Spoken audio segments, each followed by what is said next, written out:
Hello and welcome to doctor Naved classes. आज इस video में हम लोग fundamental theorems of welfare economics को डिस्कस करेंगे। देखिए ये दो थ्योरम हैं जो वेलफेयर इकोनॉमिक्स की फाउंडेशन को रखती हैं। First fundamental theorem of welfare economics, second fundamental theorem. तो अगर हम फर्स्ट थ्योरम की बात करें तो मैं शॉर्ट में हम लिख सकते हैं इसको first fundamental theorem of welfare economics. आप पूरा लिखिएगा, जब भी लिखे मैं टाइम सेव कर रहा हूं इसमें। पहली थ्योरम क्या कहती है? छोटा सा स्टेटमेंट है, equilibrium is a set of competitive markets is a Pareto efficient. जो हमारी इक्विलिब्रियम है वो क्या है? कॉम्पिटिटिव मार्केट्स का सेट है, यानी परफेक्ट कंपटीशन है मार्केट के अंदर। जो अलग अलग सेट बनकर आ रहे हैं, इतनी क्वांटिटी पर ये इक्विलिब्रियम, इतनी क्वांटिटी पर ये इक्विलिब्रियम, ये सारे के सारे इक्विलिब्रियम पैरेटो एफिशिएंट है। पैरेटो एफिशिएंसी अभी हमने पढ़ी है, आपको पता होगा, ठीक है। यानी कोई भी कॉम्पिटिटिव इक्विलिब्रियम है जहां पर सप्लाई डिमांड के बराबर है, वो automatically Pareto efficient allocation of resources पर चला जाएगा। यानी दूसरे वर्ड्स में अगर हम इसको कहें कि गुड्स और इनपुट के एलोकेशन जो जनरल कॉम्पिटिटिव इक्विलिब्रियम में है वो इकोनॉमिकली इफिशिएंट है। कोई और फीजिबल एलोकेशन है ही नहीं, इससे बेहतर कोई और फीजिबल एलोकेशन है ही नहीं। हर आदमी के पास रिसोर्सेज हैं, जितनी है वो फिक्स है। इसके बाद अगर हम कोई चेंज करेंगे तो किसी को लॉस ही होगा। ये एक अकेला ऐसा इक्विलिब्रियम है जहां सारे लोग फायदे में हैं। और आप एक देखिए तो एक तरीके से बड़ी एक रिमार्केबल बात कही है इस थ्योरम ने, जो हमसे कह रही है कि हाउस होल्ड या फर्म्स जो हैं वो इंडिपेंडेंटली बिहेव करते हैं अपने सेल्फ इंटरेस्ट के अंदर। हम अपना फायदा चाह रहे हैं, फर्म्स अपना फायदा चाह रही है, लेकिन हमें एक इफिशिएंट इक्विलिब्रियम एक दिन मिल जाता है जहां पर इकोनॉमी पॉसिबल गेन्स को एक्सप्लॉइट कर लेती है। अब वो पॉसिबल गेन्स ट्रेड के थ्रू आया हो या रीएलोकेशन के थ्रू आया हो, ठीक है। और अगर आपने एडम स्मिथ की इनविजिबल हैंड के बारे में पढ़ा हो तो वो यही आइडिया है, यही एसेंस है उसका, कि मार्केट के अंदर एक दो ऐसे इनविजिबल हैंड हैं जो कि मार्केट को अपने आप इक्विलिब्रियम पर लेके आ जाते हैं, कोई भी प्रॉब्लम रही हो, ठीक है। अब इस थ्योरम के अंदर जो फर्स्ट थ्योरम है, इसमें तीन चीज होनी जरूरी है। पैरेटो एफिशिएंसी होनी चाहिए, ठीक है। कंपैरेटिव इक्विलिब्रियम होना चाहिए, यानी large number buyer seller. Main ये होता है कि प्राइस टेकर होना चाहिए। फर्म जो प्रीवेलिंग प्राइस है उन्हीं प्राइस पे वो काम करेंगे। और तीसरी बात होती है इम्प्लीकेशन, यानी ये थ्योरम हमें एक आइडिया देती है, सजेशन देती है कि जो नेचुरली एलोकेशन रिसोर्सेज हैं वो मोस्ट इफिशिएंट है without any interference of the government. ये इंप्लीकेशन है उसका। गवर्नमेंट के किसी इंटरफेरेंस की बात नहीं है, मैकेनिज्म अपने आप काम करेंगे, इनविजिबल एंड अपने आप काम करेंगे और मोर इफिशिएंट एलोकेशन ऑफ रिसोर्सेज पर हम पहुंच जाएंगे, ठीक है। अब इसमें इसके अजम्पशंस भी हैं कुछ।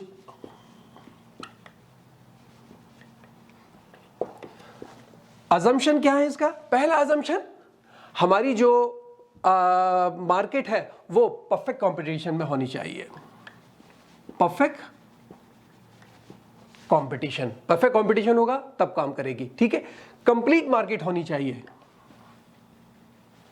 कंप्लीट मार्केट का क्या मतलब है कि जितनी गुड्स एंड सर्विसेज हैं वो सब ट्रेड में लगी होनी चाहिए। कोई भी आइडल ना पड़ी हो, फालतू ना पड़ी हो, कोई भी वेस्ट ऑफ रिसोर्सेज ना हो। जो भी हमारे पास रिसोर्सेज है वो काम करना चाहिए। परफेक्ट इंफॉर्मेशन होनी चाहिए,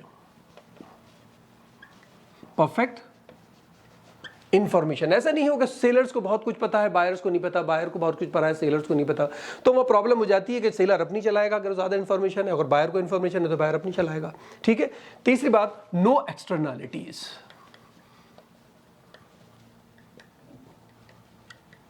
नो एक्सटर्नैलिटीज का क्या मतलब है कि जो भी हमें यहां पर जो भी हमारा काम हो रहा है, जो भी एलोकेशन आ रहा है, उससे कोई भी पॉजिटिव या नेगेटिव इफेक्ट किसी भी थर्ड पार्टी को नहीं पड़ना चाहिए। ये इसके अजम्पशन है। लिमिटेशंस में आपको ऐसे ही बता देता हूं, बहुत छोटे से हैं। देखिए लिमिटेशन आप लिख लीजिए, रियल वर्ल्ड में पॉसिबल नहीं है, रियल वर्ल्ड के अंदर ये पॉसिबल नहीं होता। दूसरी बात, जो हमारी एक्सटर्नैलिटीज हैं, पब्लिक गुड्स हैं, जो गवर्नमेंट की चीजें होती हैं, या इंफॉर्मेशन एसिमेट्री है, एक आदमी कुछ खरीदता है, एक आदमी दूसरी चीज खरीदता है, एक आदमी कुछ खरीद रहा है, उसको उसकी इंफॉर्मेशन नहीं है, सेलर को ज्यादा उन्होंने बेवकूफ बना दिया, मुझे ज़्यादा LIC पॉलिसी लीजिए, पॉलिसी में मुझे ज़्यादा इन्फॉर्मेशन है, मैं सेलर को बेवकूफ़ बना सकता हूँ। यानी बेवकूफ़ बनाने से मतलब आप गलत लीजिए, मैं बस ऐसे वर्ड को बोल दिया मैंने। किसी भी तरीके से ये सारी चीज़ें जो है वो मार्केट फेलियर पर आ जाती हैं। ठीक है, ये आपका first fundamental theorem of welfare economics हो जाती है। इसी तरह से सेम है, बस वो सेकंड हो जाएगी, second fundamental theorem of welfare economics. ठीक है, ये अपनी बात कहती है। इसका स्टेटमेंट क्या है? स्टेटमेंट सुनिए पहले। Any Pareto efficiency allocation can be achieved by a competitive equilibrium given an appropriate redistribution of initial resources, जो resources हमारे पास पहले से हैं। यानी इसका मतलब क्या है? कहने का तात्पर्य है कि कोई भी हमारा जनरल इक्विलिब्रियम जो मिल रहा है वो हम जुडिशियल एलोकेशन के जरिए ले सकते हैं। यानी इफिशिएंट एलोकेशन जो हमें मिलना है वो हम जुडिशियल एलोकेशन के जरिए, हम पुलिस यानी गवर्नमेंट फोर्स करके उस एलोकेशन को ले सकती है। हम कह रहे हैं कि साहब ये जो एलोकेशन है ये ठीक नहीं है, गवर्नमेंट ने उनको फोर्स किया, कहा कि नहीं इससे लो इसको दो, इससे लो इसको दो, बराबर किया जाएगा और किसी तरीके से हम एक उस जगह पहुंच जाएंगे जहां पर हमारा एक इफिशिएंट एलोकेशन लिया हुआ है। और जाहिर है एक जनरल कॉम्पिटिटिव इक्विलिब्रियम होता है।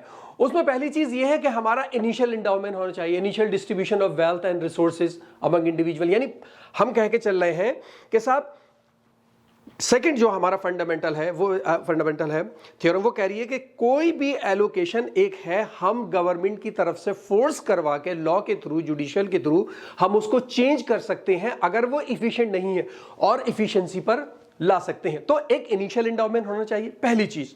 दूसरी चीज रीडिस्ट्रीब्यूशन अलाउ हो, उसके अंदर जो भी हमारा एडजस्टमेंट है उसके जरिए हम पेरेटो इफिशिएंट आउटकम पर पहुंच जाएं।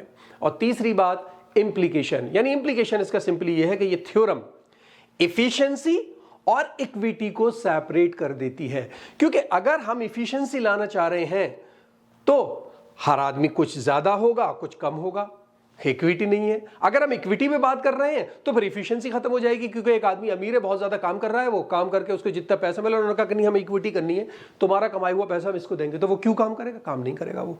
ठीक है, तो सेकंड फंडामेंटल, मैं थोड़े से शब्दों उसको रिपीट कर रहा हूं कि एक एलोकेशन पहले से है लेकिन वो इफिशिएंट नहीं है, तो हम गवर्नमेंट के जरिए प्रेशर बनाकर, पुलिस के जरिए, जुडिशरी के जरिए हम उसको रीएलोकेट करेंगे, दोबारा डिस्ट्रीब्यूट करेंगे और पेरेटो ऑप्टिमलिटी पर पहुंच जाएंगे। हम ये कर सकते हैं, वही सेकंड फंडामेंटल थ्योरम है उसकी, वेलफेयर इकोनॉमिक्स की। ठीक है, अच्छा, अब इसके अंदर कुछ अजम्पशंस हैं इसके, जैसे उसके थे तो इसके भी होंगे कुछ। पहला अजम्पशन है इसका कि जो हमारे प्रेफरेंसेस हैं वो कॉन्वेक्स होने चाहिए। कॉन्वेक्स प्रेफरेंसेस, मैं शॉर्ट में लिख रहा हूं, फिर बार बार कह रहा हूं, आप पूरा लिखिएगा। क्या मतलब है इसका convex preferences? Individual prefer diversified bundle of goods. ऐसा नहीं होना चाहिए कि एक आदमी एक ही चीज लिए हुआ है, दूसरा आदमी दूसरी ही चीज लिए हुआ है। डाइवर्सिफाई होगा तभी उसके अंदर रीडिस्ट्रीब्यूशन आएगा। दूसरी चीज, लमसम ट्रांसफर होना चाहिए।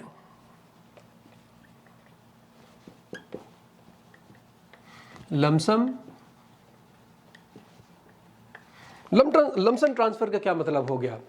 जो हमारा रीडिस्ट्रीब्यूशन है ना वो हो रहा है, लेकिन लमसम का मतलब सिंपली ये होगा कि वो मार्केट को डिस्टॉर्ट ना कर दे। मार्केट को डिस्टॉर्ट ना कर दे, बल्कि ये कहिए कि जो मार्केट से इंसेंटिव्स मिल रहे हैं कंज्यूमर या प्रोड्यूसर को या सेलर को, किसी को भी, वो डिस्टॉर्ट नहीं होने चाहिए। मेरा अगर रीडिस्ट्रीब्यूशन हो रहा है मैं फायदे ही में होना चाहिए। ऐसा नहीं हो कि रीडिस्ट्रीब्यूशन के अंदर मुझे नुकसान हो गया। लमसम ट्रांसफर का मतलब है सबको फायदा होना चाहिए इस रीडिस्ट्रीब्यूशन के अंदर। अगर एक को फायदा हो रहा है, एक को नुकसान हो रहा है, तो ये पेरेटो ऑप्टिमल है ही नहीं।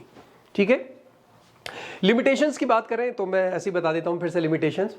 देखिए, रीडिस्ट्रीब्यूशन एक चैलेंजिंग टास्क है, समझ रहे हैं? आप अगर चाह रहे हैं कि साहब आप एक इनएफिशिएंसी को इंट्रोड्यूस करें, तो जो हमारी इनएफिशिएंसी है उसको हटाना बहुत मुश्किल काम है, इतना आसान नहीं है प्रैक्टिकल लाइफ में।